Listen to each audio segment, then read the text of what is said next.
పేరు doctor V Harikumar. కృషి విజ్ఞాన కేంద్రం ఆముదాల వలసనందు ఉద్యాన శాస్త్రవేత్తగా పనిచేస్తున్నాను. ఈ జీడి తోటలపై సమగ్ర యాజమాన్యం గురించి ఈరోజు వివరించుకుందాము. జీడి మామిడి ప్రధాన ఆర్థిక వనరుగా ఈ యొక్క గిరిజన ప్రాంతాల్లోనే ఎక్కువగా కొలుస్తూ ఉంటారు.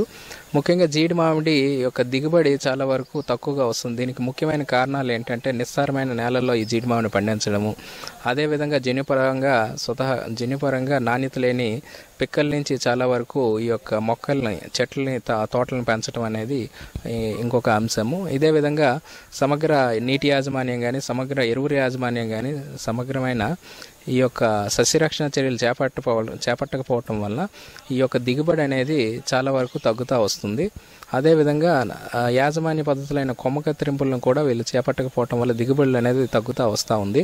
వీటన్నిటిని మనము అధిగమించాలి అంటే ముఖ్యంగా ఈ ముదురు తోటలు అంటే 5 సంవత్సరాలు దాటిన తోటల్లో దిగుబడి బాగా సాధించాలి అంటే కొమ్మ కత్తిరింపులు అనేవి తప్పనిసరిగా చేయాలి. వీటితో పాటు ఎరువుల యాజమాన్యం అనేది తప్పనిసరిగా ఆచరించాలి. దీంతో పాటు పూత దశల్లోన అదేవిధంగా ఈ పిందె ఏర్పడే దశల్లో గింజ ఏర్పడే దశల్లో కూడా మనం సస్యరక్షణ చర్యలు చేపట్టినట్లయితే ఈ యొక్క జీడి మామిడిలో దిగుబడులు పెంచేదానికి అవకాశం ఎక్కువగా ఉంటుంది. ముఖ్యంగా ఏంటంటే జీడి తోటల్లో కొమ్మ కత్తిరింపులు అనేవి చేసుకున్నట్లయితే దిగుబడి పెరిగేదానికి అవకాశం ఉంటుంది. దీని యొక్క ముఖ్య లాభాలు ఏంటంటే జీడి మామిడిలో కొమ్మ కత్తిరింపులు చేసినట్లయితే ఈ యొక్క సూర్యరశ్మి అనేది లేత కొమ్మలపైన పడటం, అదేవిధంగా లేత చిగురు వచ్చేదానికి అవకాశం ఉంటుంది. ఇది ముఖ్య కొమ్మ కత్తిరింపులు అనేవి జీడి మామిడిలో తప్పనిసరిగా చేసుకోవాలి.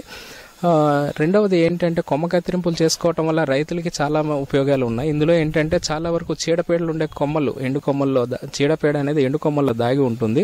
ఈ కొమ్మ కత్తిరింపులు చేయటం వల్ల చీడపీడ అనేది తోట నుంచి దూరం అయ్యేదానికి అవకాశం ఉంటుంది. రెండవది సూర్యరశ్మి అనేది వెలుతురు అనేది లోపలికి సోకటం వల్ల చీడపీడలు వచ్చేదానికి కూడా అవకాశం చాలా తక్కువగా ఉంటుంది.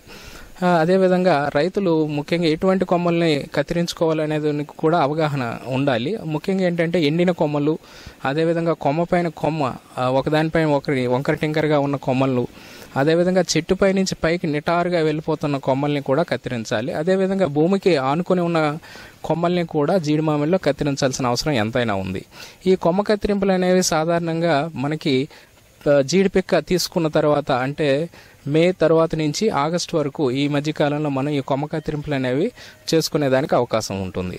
దీనివల్ల చాలా వరకు దిగుబడి పెరిగేదానికి అవకాశం ఉంటుంది. దీని తదనంతరము ఈ యొక్క ఎరువుల యాజమాన్యం అనేది తప్పనిసరిగా రైతులు చేపట్టాల్సిన అవసరం ఎంతైనా ఉంది. ఎందుకంటే కొమ్మ కత్తిరింపులు చేసినప్పుడు ఈ యొక్క లేత చిగురు అనేది లేదంటే లేత మొగ్గలు అనేవి బయటకు వచ్చేదానికి అవకాశం ఉంటుంది. దీనికి తోడుగా ఈ ఎరువుల యాజమాన్యం చేపట్టినట్లయితే ఆ యొక్క చిగురులు అనేవి చెట్టు నుంచి బయటికి వచ్చేదానికి అవకాశం ఉంటుంది.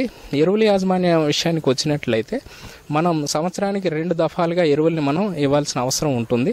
ముఖ్యంగా ఒక దఫాకి మనం ఎరువులు ఇవ్వాల్సి వచ్చినట్లయితే యూరియా అనేది 543 గ్రాములు, అదేవిధంగా సింగిల్ సూపర్ ఫాస్ఫేట్ అయితే 375 గ్రాములు, అదేవిధంగా మ్యూరేట్ ఆఫ్ పొటాష్ అయితే 100 గ్రాములు చొప్పున ఒక దఫాకి ఇవ్వాల్సిన అవసరం ఎంతైనా ఉంటుంది. ఈ విధంగా మనం 2 దఫాలుగా మొదటి దఫా అనేది జూన్ జూలై మాసాల్లోను, రెండవ దఫా అనేది సెప్టెంబర్ అక్టోబర్ మాసాల్లోను మొక్కకి ఇవ్వాల్సిన అవసరం ఎంతైనా ఉంది. ఆ గాడీలో మనం ఈ యొక్క ఎరువులను ఇచ్చినట్లయితే ఎరువులు ఇచ్చి కప్పినట్లయితే మొక్క ఎదుగుదలకి ఈ యొక్క ఎరువులు ఎంతగానో ఉపయోగపడతాయి.